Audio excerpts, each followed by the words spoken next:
केंद्रात श्रीकांतला मंत्री बनवा. पण श्रीकांतनी सांगितलं आपल्यामध्ये जो सिनियर आहे त्याला मंत्री बनवा.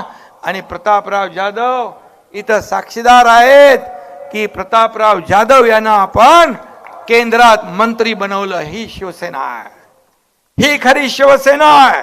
आणि म्हणून मी आपल्याला एवढंच सांगतो की हे यश जे आहे हे बाळासाहेबांच्या विचारांचं, आपल्या महायुतीच्या एकजुटीचं, महायुतीच्या ताकदीचं आहे. आणि 2.5 वर्ष तुम्हाला मी सांगतो, आता अर्जुन सांगत होते की तुम्हाला झोपता कधी, जेवता कधी, उठता कधी. मला सगळे लोक प्रश्न विचारतात तुम्ही किती वेळ झोपता. मी म्हणालो मला कार्यकर्त्याचं काम, शेवटचा कार्यकर्ता जोपर्यंत भेटत नाही तोपर्यंत मी झोपत नाही. आणि मी पायाला भिंगरी लावून 2.5 वर्ष काम केलं, 2.5 वर्ष मेहनती केली. आणि माझ्या हे श्रेय माझ्या लाडक्या बहिणींचं आहे, लाडक्या भावांचं आहे, लाडक्या शेतकऱ्यांचं आहे, लाडक्या ज्येष्ठांचं आहे आणि लाडक्या तरुणांचं आहे आणि माझ्या सर्व कार्यकर्त्यांचं आहे. आणि म्हणून लाडक्या शेतकऱ्यांनी, आपण सगळ्यांनी, लाडक्या बहिणींनी आशीर्वाद दिला नसता, मायबाप जनतेचे आशीर्वाद नसते तर हा गरीब शेतकऱ्याचा मुलगा या राज्याचा मुख्यमंत्री झाला नसता.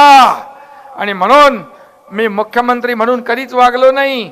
मगाशी हिकमत उडान यांनी सांगितलं, लोक म्हणायचे सीएम म्हणजे चीफ मिनिस्टर, मी म्हणायचो सीएम म्हणजे कॉमन मॅन. आणि कॉमन मॅन सारखा जगलो, कॉमन मॅन सारखाच वागलो. आता देवेंद्रजी मुख्यमंत्री आहेत, मी डीसीएम आहे. पण आता डीसीएम म्हणजे डेडिकेटेड टू कॉमन मॅन, सर्वसामान्य माणसाला समर्पित असं काम करायचं आहे. काय कुठली पद येतात जातात, पण आता सगळ्यात मला माझ्या लाडक्या बहिणींचा लाडका भाऊ ही ओळख मला मिळाली. 2,40,00,000 माझ्या लाडक्या बहिणींची ही ओळख सर्व पदांपेक्षा मला मोठी आहे आणि महत्वाची आहे.